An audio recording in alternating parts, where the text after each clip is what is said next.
नमस्कार, बेलुका 7:30 बजेको नेपाल लाइभ समाचारमा स्वागत छ। म पुष्पा केसी। सुरुमा मुख्य समाचार शीर्षकहरू। निर्वाचन आयोगद्वारा आसन्न स्थानीय तहको निर्वाचनका लागि जिल्लागत नमुना मतपत्र सार्वजनिक। सामाजिक सञ्जालबाट चुनाव प्रचार गर्न दल तथा उम्मेद्वारले आयोगको स्वीकृति लिनुपर्ने। निर्वाचन आयोगद्वारा स्वतन्त्र उम्मेद्वारहरूलाई निर्वाचन चिन्ह प्रदान। निर्वाचन चिन्हमा खसीको टाउकोदेखि भुइँकटहरसम्म बालेलले पाए लौरो। भरतपुरका बागी उम्मेद्वार जगन्नाथ पौडेललाई भुइँकटहर। श्रम रोजगार तथा सामाजिक सुरक्षा मन्त्री कृष्ण कुमार श्रेष्ठ र मलेसियाका गृहमन्त्री जैनुद्दिन बीच भेटवार्ता। नेपाली सुरक्षा गार्डको तलब 3000 रिङ्गेट बनाउन प्रस्ताव। गत फेब्रुअरी यता युक्रेनबाट 10 लाख मानिसहरूलाई उद्धार गरिएको रुसी विदेश मन्त्रीको दाबी। युक्रेनसँग द्वन्द्वको समाधान वार्ता मार्फत खोज्ने प्रयासमा पश्चिमी सैन्य गठबन्धन नेटो बाधक रहेको आरोप। र घरेलु टोली नेपाल र जिम्बाब्वे ए बीचको खेल तालिका परिमार्जन। एक दिवसीय अघि T20 सिरिज गराउने क्यानको तयारी। 3 खेलको T20 सिरिज पछि 3 एक दिवसीय खेल हुने। सामान राम्रो छ, ढुक्क हुनुहोस्। थाहा छ त्यसैले त यही लिन आएको। गुणस्तरीय प्लम्बिङको भरपर्दो नाम मार्बल। अब समाचार विस्तारमा। निर्वाचन आयोगले आसन्न स्थानीय तहको निर्वाचनका लागि जिल्लागत नमुना मतपत्र सार्वजनिक गरेको छ। वैशाख 30 गते हुने निर्वाचनका लागि आयोगले शनिबार नमुना मतपत्र सार्वजनिक गरेको हो। आयोगले उपत्यकाका 3 जिल्ला काठमाडौँ, भक्तपुर र ललितपुरको नमुना मतपत्र सार्वजनिक गरेको छैन। यस्तै विराटनगर, वीरगञ्ज र भरतपुरको नमुना मतपत्र पनि सार्वजनिक गरेको छैन। 6वटा महानगरपालिका र भक्तपुरमा अन्तिम नामावली प्रकाशन गरेपछि मात्र छपाई गरेर ढुवानी गर्ने आयोगले यसअघि नै जानकारी दिएको छ। यसैबीच स्थानीय तह निर्वाचनका सहभागी हुने उम्मेद्वारहरूको अन्तिम नामावली प्रकाशन अगाडि निर्वाचन आयोगले राजनीतिक दलहरूलाई सामाजिक सञ्जाल प्रयोगको बारेमा ध्यानाकर्षण गर्दै 2 बुँदे निर्देशन जारी गरेको छ। आयोगले वैशाख 11 गतेको निर्णयमा टेकेर 2 बुँदे निर्देशन जारी गरेको हो। आयोगले सामाजिक सञ्जाल प्रयोग गर्न उम्मेद्वारको अन्तिम सूची प्रकाशन भएको 24 घण्टाभित्र दलको हकमा आयोग र उम्मेद्वारको हकमा निर्वाचन अधिकृतको कार्यालयबाट स्वीकृति लिनुपर्ने भनेको छ। त्यस्तै यस्तो विवरण उक्त कार्यालयमा जानकारी गराउनुपर्ने समेत भनेको छ। यस्तै कुनै राजनीतिक दल वा उम्मेद्वारले आयोग वा सम्बन्धित निर्वाचन अधिकृतको कार्यालयको स्वीकृति नलिई सामाजिक सञ्जालमा राजनीतिक विज्ञापन गरेको पाइएमा त्यसलाई आचार संहिता उल्लङ्घन कार्य मानि कारबाही हुनेछ।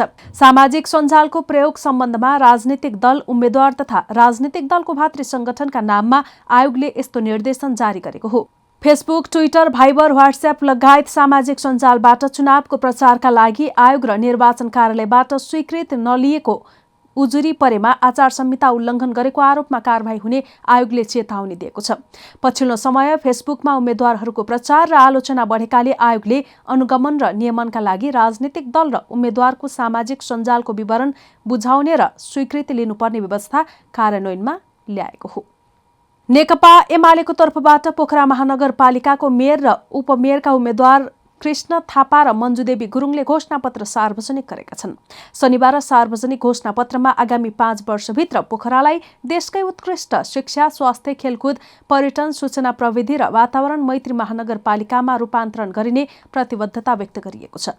पोखरा महानगरभित्र सार्वजनिक यातायातलाई व्यवस्थित गर्नका लागि मोनोरेल तथा मेट्रो रेल सञ्चालनका लागि सम्भाव्यता अध्ययन गरी कार्य आरम्भ गरिनेछ घोषणापत्रमा भनिएको छ। त्यस्तै महानगरमा पर्ने मध्य पहाडी लोकमार्गको खण्ड छिटो निर्माण गर्न केरुङ, काठमाडौँ हुँदै पोखराबाट लुम्बिनीसम्म रेलमार्ग सञ्चालन र कोरला भैसालोटन नाका हुँदै अन्तर्राष्ट्रिय व्यापार प्रवर्धन गर्न प्रादेशिक सरकार एवं संघीय सरकारसँग सहकार्य गर्ने घोषणापत्रमा उल्लेख छ।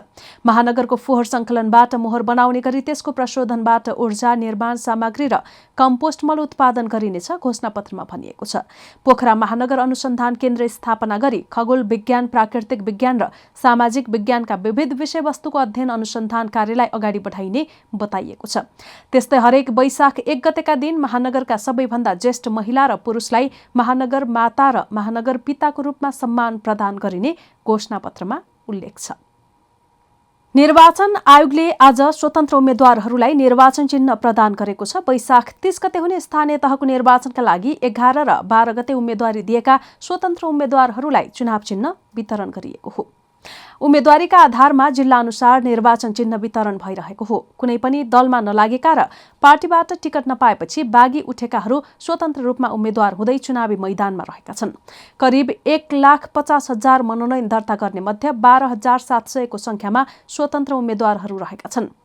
निर्वाचन आयोगका सहप्रवक्ता सूर्य प्रसाद अर्यालका अनुसार निर्वाचन आयोगले स्वतन्त्र उम्मेद्वारहरूलाई यसअघि नै तय गरिएका विभिन्न 40 प्रकारका चिन्ह मध्येबाट प्रदान गरेको छ।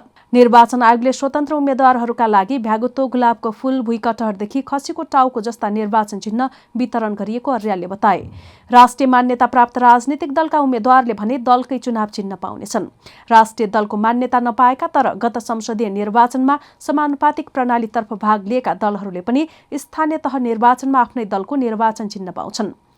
यसैबीच काठमाडौँ महानगरमा स्वतन्त्र निर्वाचनको प्रतिस्पर्धामा उत्रेका बालेन शाहले निर्वाचन चिन्ह लौरो पाएका छन्। त्यस्तै नेपाली कांग्रेसबाट बागी उम्मेद्वारी दिएका भरतपुरका उम्मेद्वार जगन्नाथ पौडेलले भुइँकटहर चुनाव चिन्ह पाएका छन्।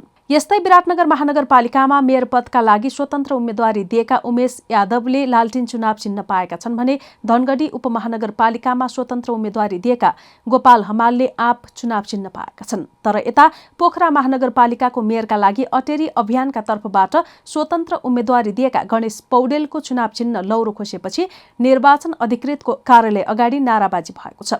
अटेरी अभियानको तर्फबाट पोखरा महानगरपालिकाको मेयरमा स्वतन्त्र उम्मेद्वारका रूपमा पौडेलले उम्मेद्वारी दिएका थिए। तर केही घण्टापछि नै पौडेललाई निर्वाचन अधिकृतको कार्यालयले फोन मार्फत उक्त चुनाव चिन्ह दिन नमिल्ने भन्दै खोसेको हो। आफूले चुनाव चिन्ह लिएर सामाजिक सञ्जाल मार्फत प्रचार गरिसकेपछि निर्वाचन अधिकृतको कार्यालयले खोसेको पौडेलले बताएका छन्। नेपाली कांग्रेसका महामन्त्री विश्वप्रकाश शर्माले चुनावी प्रतिस्पर्धामा स्वस्थ संस्कृतिका लागि 7 प्रस्ताव अघि सारेका छन्। शनिबार सामाजिक सञ्जालमा उनले बुदागत रूपमा 7वटा प्रस्ताव सार्वजनिक गरेका हुन्, जसको पहिलो नम्बरमा भनिएको छ प्रचार अभियानलाई संयमित र मैत्रीपूर्ण ढंगले अघि बढाउँ। उनले हरेक दलले विगतमा जे जस्ता गल्ती कमजोरी जे गरेका छौं जनता समक्ष आत्मआलोचना गरौं भनेका छन्। त्यसलाई नदोहोर्याउने संकल्प र प्रतिबद्धता गर्नुपर्ने उनको प्रस्ताव छ। स्वस्थ र तथ्यपूर्ण आलोचना गरौं, आपसमा गाली नगरौं, प्रतिस्पर्धी दल र उम्मेद्वारलाई दुश्मन नठानी मित्रवत व्यवहार गरौं अनि निर्वाचनलाई स्वस्थ बनाउन सहकार्य गरौं, शर्माको प्रस्ताव छ। शर्माले जनतालाई धेरै सपना नदेखाउन भनेका छन्। धेरै सपना देखाउने, पूरा गर्न नसक्ने र जनतालाई निराश बनाउने गलत प्रवृत्ति अन्त्य गरौं। यो 5 वर्षमा गर्न जरुरी काम र गर्न सक्ने काम सोचौं, बोलौं, लेखौं र पूरा गरौं, शर्माको प्रस्ताव छ। मलेसियाको भ्रमणमा रहेका श्रम, रोजगार तथा सामाजिक सुरक्षा मन्त्री कृष्णकुमार श्रेष्ठ उच्चस्तरीय भेटवार्तामा छन्। शनिबार मन्त्री श्रेष्ठले मलेसियाका गृहमन्त्री हमजाह बिन जैनुद्दिनसँग द्विपक्षीय भेटवार्ता गरेका छन्।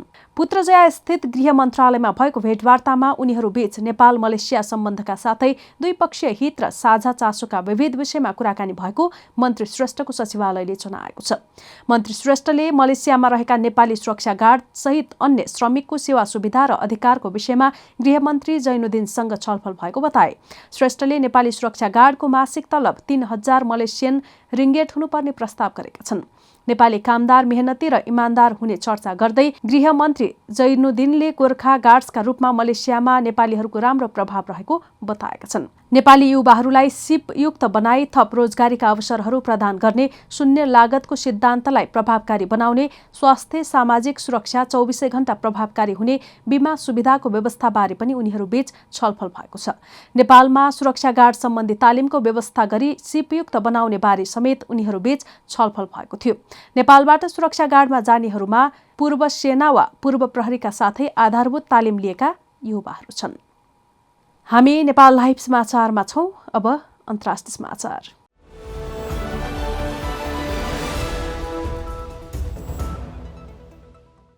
रुसका विदेश मन्त्री सर्गेई लाभ्रोभले गत फेब्रुअरी यता युक्रेनबाट 10 लाख मानिसहरूलाई उद्धार गरिएको दावी गरेका छन्।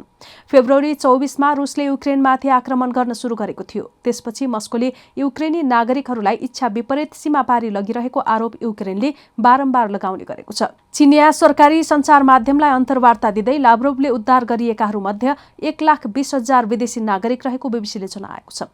उनका अनुसार त्यसबाहेक रुसले युक्रेनबाट भिन्न भएको दावी गरेका डोनेत्स्क र लुहान्स्क गणतन्त्रका बासिन्दा पनि छन्। उनले युक्रेनको द्वन्द्वको समाधान वार्ता मार्फत खोज्ने प्रयासमा पश्चिमी सैन्य गठबन्धन नेटो बाधक रहेको आरोप पुनः लगाएका छन्। युक्रेनी राष्ट्रपति भोलोदिमिर जेलेन्स्कीले शुक्रबार आफू राष्ट्रपति पुटिनसँग वार्ताका लागि अझै पनि तयार रहेको बताएका थिए। तर उनले रुसको आक्रामक व्यवहारका कारण वार्ता भङ्ग हुने जोखिम उच्च रहेको बताएका छन्। नेपाल लाइभ समाचारमा अब खेल समाचार।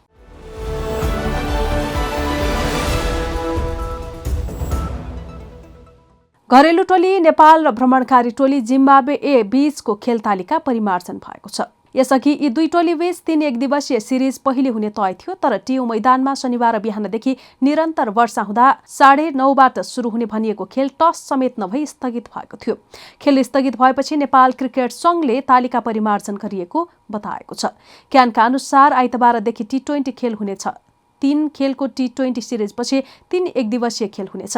नेपालले आइसिसी पुरुष क्रिकेट विश्वकप लिग 2 अन्तर्गत अमेरिकामा हुने त्रिकोणात्मक एकदिवसीय सिरिजको तयारी स्वरूप जिम्बाब्वेसँग सिरिज खेल्न लागेको हो। क्यानले जिम्बाब्वेसँगको एकदिवसीय सिरिजका लागि शुक्रबार सन्दीप लामिछानेको कप्तानीमा 15 सदस्यीय टोली घोषणा गरेको थियो, तर T20 टोलीको भने घोषणा गरिएको छैन। सामान राम्रो छ, ढुक्क हुनुहोस्। थाहा छ त्यसैले त यही लिन आएको। गुणस्तरीय प्लम्बिङको भरपर्दो नाम मार्बल। नेपाल लाइभ समाचार सकिएको छ। समाचारको अन्त्यमा मुख्य समाचारका शीर्षकहरू फेरि एकपटक। निर्वाचन आयोगद्वारा आसन्न स्थानीय तहको निर्वाचनका लागि जिल्लागत नमुना मतपत्र सार्वजनिक। सामाजिक सञ्जालबाट चुनाव प्रचार गर्न दल तथा उम्मेद्वारले आयोगको स्वीकृति लिनुपर्ने। निर्वाचन आयोगद्वारा स्वतन्त्र उम्मेद्वारहरूलाई निर्वाचन चिन्ह प्रदान। निर्वाचन चिन्हमा खसीको टाउकोदेखि भुइँकटहरसम्म बालेनले पाए लौरो। भरतपुरका बागी उम्मेद्वार जगन्नाथ पौडेललाई भुइँकटहर।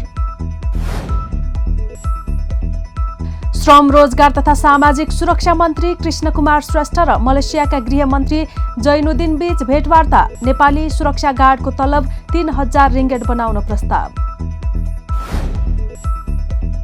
गत फेब्रुअरी यता युक्रेनबाट 10 लाख मानिसहरूलाई उद्धार गरिएको रुसी विदेश मन्त्रीको दावी। युक्रेनसँग द्वन्द्वको समाधान वार्ता मार्फत खोज्ने प्रयासमा पश्चिमी सैन्य गठबन्धन नेटो बाधक रहेको आरोप। र घरेलु टोली नेपाल र जिम्बाब्वे ए बीचको खेल तालिका परिमार्जन। एकदिवसीय अघि T20 सिरिज गराउने क्यानको तयारी। 3 खेलको T20 सिरिज पछि 3 एकदिवसीय खेल हुने। नेपाल लाइभ समाचार आज यति नै। यस्तै 8:30 बजे स्थानीय तहको निर्वाचन विशेष कार्यक्रम गाउँका सिंहदरबार हेर्न सक्नुहुनेछ। हाम्रा अन्य कार्यक्रम नेपाल लाइभको Facebook page, YouTube channel, Twitter र हाम्रो वेबसाइट नेपाललाइभ.com मा पढ्न र हेर्न सक्नुहुनेछ। नमस्कार।